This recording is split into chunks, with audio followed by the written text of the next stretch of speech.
premier institution of learning, one which has such a visible association with India, and where actually, you've really had a very distinguished record of alumni, many leaders of Ireland, and one of our own presidents of India. So once again, thank you for hosting me, and thank you all for joining me this evening. Now, as I was preparing for this visit, it struck me how complex our history, meaning that between India and Ireland, actually is. On the one hand, Ireland was very much a part of the British colonial rule of India. The Irish were present in the administration, military, medical, railways, engineering, education. Irish missionaries and, as I said, educationists spread across the length and breadth of India. And I myself did my early education in a school called St. Patrick's School. It doesn't come more Irish than that, in Chennai. But having said that, Ireland's struggle for freedom was also an inspiration, a very powerful inspiration for India and for our national movement. There was a very strong sense of parallel endeavors. And it's interesting if any of you bother to look at the Wikipedia on India-Ireland relations.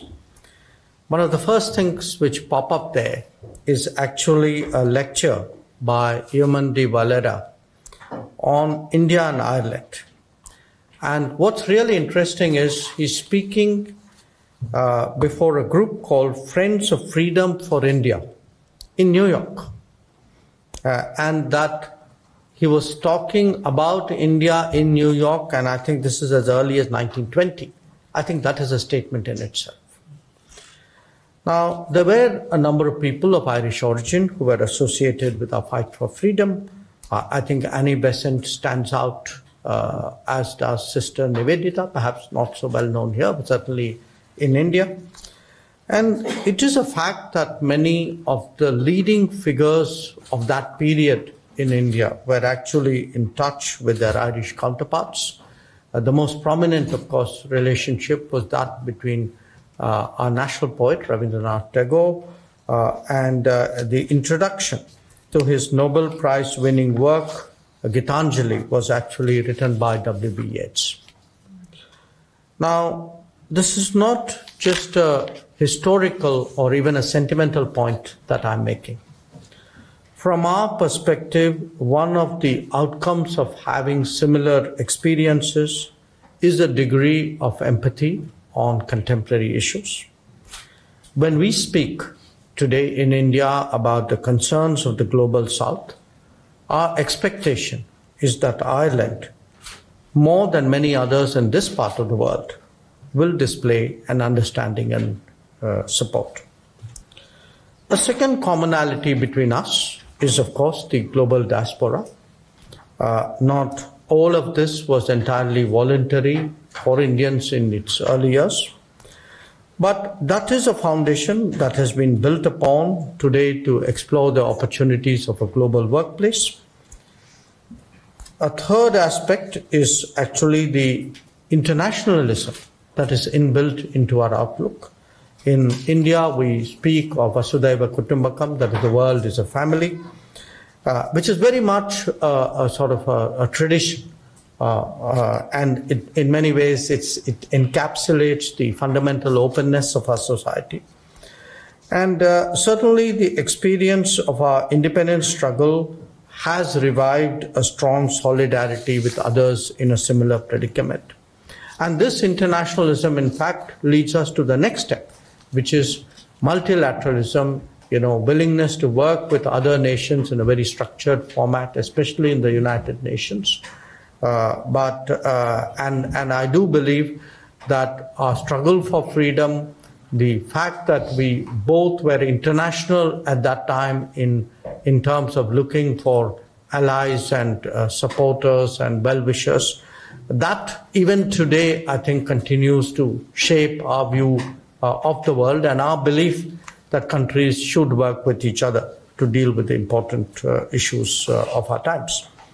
So I can assert it with some confidence that we are two countries who do believe in the need for a world order, in respect for international law, and we do value international regimes and cooperation. For that very reason, it's essential that such regimes are contemporary, they are fair, they are non-discriminatory, and today I think the nature of the international system itself is an important subject of conversation between countries like India and Ireland. Now, a few words before I turn my attention, a few words about our bilateral ties before I turn my attention to global matters. Economically today, we have a very robust level of trade. It's currently estimated at about 16 billion euros. I suspect it's a little larger. And what's interesting with Ireland is that actually our trade in services exceeds our trade in goods by a large margin. And that's really, for us, quite unusual. And it obviously derives from the nature of the Irish economy. Now, leading companies of both nations in various domains have established a presence in each other's economies. Many of our IT majors are here. I think most of you know that. Some of our pharma companies are here. And I would say many of the household Irish names in terms of business have a long established presence in India as well. Tourism between us is growing. Our last figures for Irish tourists was about 44,000. And we certainly hope that a more friendly visa policy, Ambassador, please note, by Ireland could see an increased flow of Indian tourists, as indeed they go to many other international destinations. Education, as is evident, is I think been a really promising area of exchanges. I came into Ireland with the belief that we had about 10,000 students here. I was told the numbers today closer to 13,000. And I do want to say this has been the subject of some initial conversations even today. Today again, the latest numbers I have is about 100,000. I think it's making really a very serious contribution to Ireland's national development.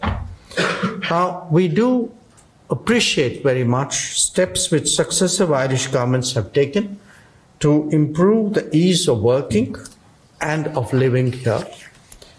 From a diplomatic standpoint, I can confirm that our various mechanisms are active, key agreements are in place, and overall, I think there's good reason for us to be, feel good about the relationship, but yet be alert to the possibilities of how much more there is that we can do together. Now, there are two thoughts which I think it's important for people in Ireland to understand about India, particularly as we contemplate our future ties. One, that today India is on a trajectory where it has, I would say, decades of about 7% plus minus growth ahead of it. And that will create a new volume of demands, a different pattern of consumption, obviously a higher quality of life, of economic capabilities. And it's visible in India in very different ways. I mean, whether it's the number of airports we're building on average about 7 airports a year. The growth in our highways, we are laying about 28 to 30 kilometers of highway a day. The fact, even in education, that there have been almost 7,000 new colleges which have come up in India in the last decade. So there is a lot that is happening in India. There's an India that is changing, which will be a very bigger presence in the global economy. And certainly for a country like Ireland, that is something which is worth noting. The second aspect of it is, of course, Ireland as a member of the European Union. And here we have been negotiating, and I'm afraid we've been negotiating quite long, almost 23 years now, for a free trade agreement. We just had a visit of the EU President with 21 commissioners to India, and we are perhaps a little bit more hopeful now that this exercise would be brought to an end, ideally by the conclusion of this year. Now, I do want to share with you all our view that we find today increasing convergences with Europe. As India becomes a bigger economy, we are the fifth currently, we will be the third, definitely by the end of this decade. There is a lot that we see going on with Europe, and again, Ireland as an integral part of that would obviously reap the benefits. Right now, I think the most pressing issues before us is how to stabilize the global economy and do that in a manner in which we enhance our national prospects as well. Clearly, some of what we do with the rest of the world, how do we diversify supply chains, how do we prepare for a digital era, how do we actually start really entering the, I would say, the era of AI and EVs and drones and space. I think the new technologies and all that is associated with it, I think those will be an important part of the conversations with Ireland, just as they are with the European Union as a whole and with all our other major partners. The second area, I think, of possibly greater dealings with Ireland would be on the energy side. There is a big, India is clearly not going to look at a growth pathway which would replicate what others before us have done. Because the carbonization of the world, which that growth has cost, is something which cannot be repeated. So since we have opportunities to look at newer, cleaner, greener technologies, I think that is again an important subject here. And one aspect of it, of course, is nuclear. Ireland has a particular, I would say, association with nuclear, international nuclear energy regimes. In fact, the first time I came to Ireland, which was almost 20 years ago, was in that very context. Today, there is a whole new world out there with small modular reactors. The requirements for what are anticipated to be big spike in energy requirements because of data centers proliferating. And here we look forward to greater understanding from Ireland about creating more predictable nuclear regimes so that a country like India can make that a bigger part of its energy mix.